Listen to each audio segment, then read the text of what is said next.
confused, everyone? We have now new information about Assetto Corsa Evo's long-awaited free roam, and apparently it's going to be huge. Kunas has just released a new trailer and we're gonna have a look at it. At the start is something that we've already seen before.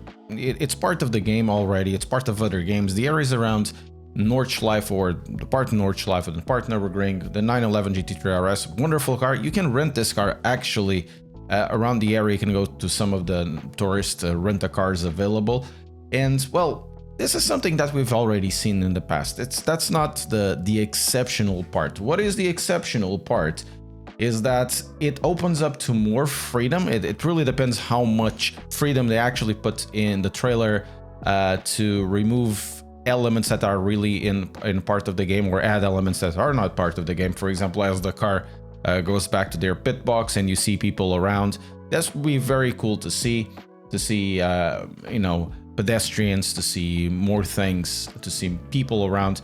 Hopefully you can see all of these around. And now we have this zoom out towards the first section outside of the Nürburgring, the Nordschleife. It will be exactly the Ringwerk. It will be the pavilion that it's outside, and these will be the first roads that you can basically drive.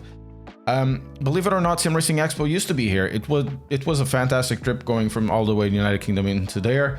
Sadly, they moved somewhere else, but it's for the better, I believe. And we can already see one of the first things is that we're going to have traffic.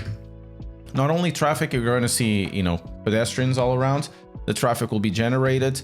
All of these roads you will be giving access to. So this is the castle that is on top of Nürburgring, and you know, cool story would be like once I went there with Gamer Muscle. I didn't want to go to the area because I wanted to avoid the ring, because every time you go to the ring or you're around the ring, you want to go there, and well, he wanted to see the castle, and then I had to do a lap around the ring. So, you know, just a story to throw there. We see these windmills, and then we see the night part.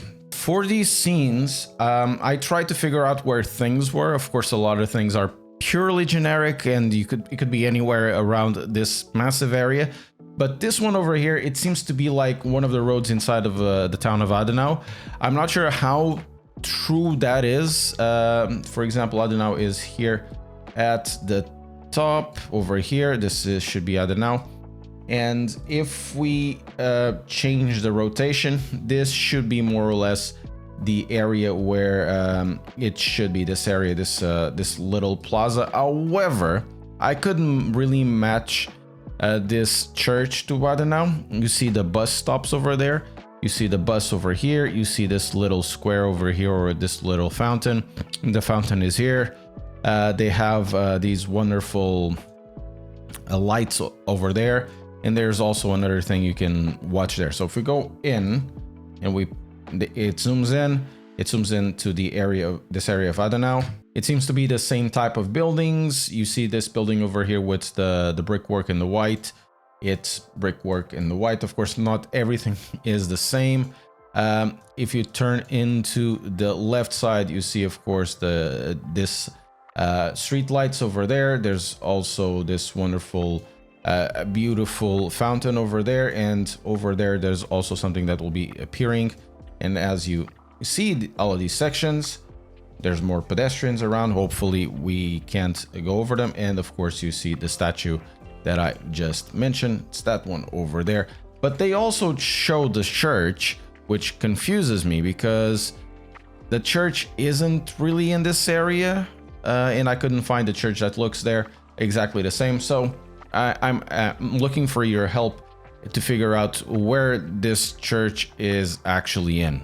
As we progress, we see one of the intersections of the area. If we go to the maps, it will be this intersection over here just before getting to the ring. It's exactly or very similar to that intersection, but the intersection is, you know, it will be rotated 90 degrees or 180 degrees. And then there will be wonderful additions to the game that I wasn't really expecting. Of course, you see Nordschleife. You also see on the right side, if you pay attention, traffic, a lot of traffic, but the traffic even there it appears and disappears, so it will definitely depend on your computer most likely. Then you see over here, it seems to be X-Mula.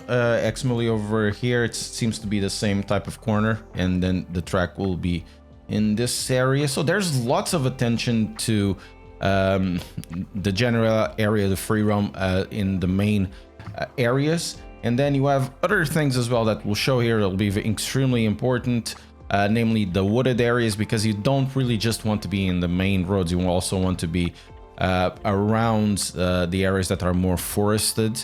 Otherwise it will be just very boring. We also are going to have death claws, of course, very important, so be scared. And we have, of course, bales of hay. Bales of hay, very important. Look there, look there. We're gonna have other types of cars that are not parts of what you can drive, but hopefully we can drive this, because look, it's a delivery van. We can probably do some delivery around Nordschleife, or just drive delivery in Nordschleife under 10 minutes like Sabine Schmidt used to do with Top Gear. That would be great. And this car over here, it seems to be some sort of Opel, but I can't really see it. If we could drive that, would be cool, because Opel you don't see that much in sim racing, by the way. Very important, this part. We have cows. Cows are wonderful animals, and to see cows in this area, it's fantastic. So even though it looks like a joke what I'm talking about, it is interesting to see everything just besides, you know, trees, which are important, very important sim racing, and grass, which is once again very important sim racing, but also a little bit of livestock, wildlife, or something of the sorts to make it feel, you know, more organic. That will be popping out more when you drive around, because if it's just track, if it's just grass, if it's just trees, it's just a little bit boring. It's good that they add livestock, and the livestock moves and looks at you. Look, it's looking at us, and this wonderful cow, hopefully it looks at us while you drive as well. Going towards other areas, well, enjoy the quiet. This year we are going to make some noise, and now they say that it's going to be released in early access, which is awesome, and before the end of the year. So the game is likely delayed about 6 months to a year. Not too bad. Honestly, I was expecting that. It's a big scope. And what they've shown us, for me, it is really cool, because I love free roams. And I suppose it will be a big thing in Assetto Corsa Evo as well, but of course it's going to depend on a lot of things that are not just related with free roam, the parts of optimization, how VR actually is, how open it's going to be with mods. Modding, it's a topic that hasn't been talked a lot yet. I'm not sure how it's going to be, if we're going to have modding at all, and also the other content that we're going to see, because you just don't want to see a free roam with nothing to do. It's nice, but it gets a little boring. So, you know, if there's some sort of missions, some sort of things to unlock by doing the free roam, some social aspects to stuff that makes the area feel more pleasing and more interactive, and actually wants you to get there again, and not just something that you're gonna see it a couple of times and go away. But anyways, let's have a little bit of a challenge in the comments. Timestamp some of the areas that you see in the video, the ones that I couldn't say what it was, and put the coordinates with the timestamp there so we can actually see it. That will be really interesting to check out. Also, if you enjoyed this video, don't forget to leave a like and subscribe, and tell us in the comments what you think about this. See you next time.